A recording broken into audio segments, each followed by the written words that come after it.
En ce samedi Fromasia, j'ai le film pour toi. Si jadis tu avais aimé la trilogie des Hong Bak portée par Tony Jaa, eh bien figure-toi que j'ai trouvé une pépite d'arts martiaux. Plus précisément, un film d'action nous présentant des arts martiaux cambodgiens, avec un véritable expert en la matière. L'expert est Mr. Sao. Il est virevoltant, il est ultra énergique, il est totalement efficace. Le film a une histoire assez simpliste, mais ses prouesses techniques au cœur de chorégraphie martiale de folie donnent tout simplement envie de regarder ce film. J'ai vu ce film, il est totalement étonnant. Alors oui, il y a un côté surnaturel, je préfère te prévenir. En plus, on est sur 2 timelines, mais les flashbacks sont largement compréhensibles. Alors naturellement, tu te dis, mais quelle est l'histoire de ce film? Eh bien, la voici.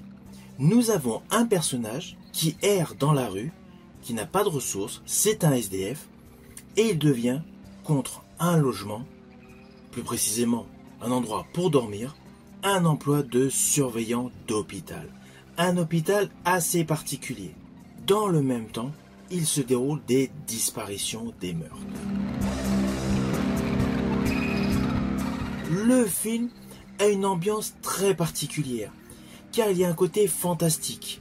Le côté fantastique exploite l'origin story des 4 cavaliers de l'Apocalypse, version naturellement Fromasia.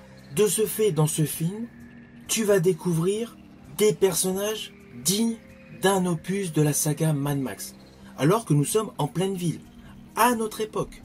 Je tiens à préciser à notre époque, car dès l'ouverture du film, nous découvrons le héros, justement, en sang, avec plein de cadavres autour de lui.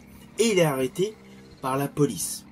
Avec une colorimétrie digne du premier opus de la saga Saw, l'inspecteur en charge de l'enquête interroge tout simplement le personnage principal interprété par Mr. Sao. Et lui, qui est tout en sang, nous raconte tout simplement le film.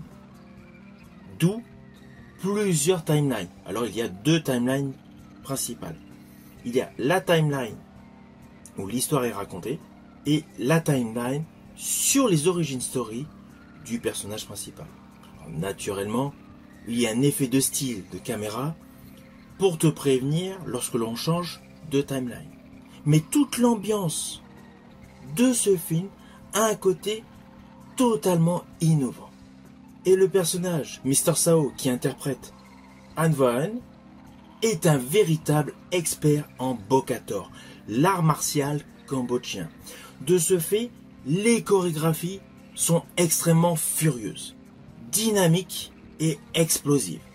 Au cœur d'un cadre totalement apocalyptique et une colorimétrie totalement anxiogène. Même s'il y a certains passages, je pense notamment avec un enfant qui est sur une chaise, le rythme est soutenu du début jusqu'à la fin, avec des événements surnaturels mettant en vedette le personnage Mephisto. Maintenant que tu as écouté mon explication autour de ce film incontournable pour tous les aficionados de la trilogie Hong Bak, je vais te dévoiler le titre de ce film qui est disponible actuellement sur pléthore de plateformes de VOD et également disponible en DVD et en Blu-ray. Je l'ai d'ailleurs découvert par le biais d'un Blu-ray. Ce film a pour titre Shadow Master. Bonne séance.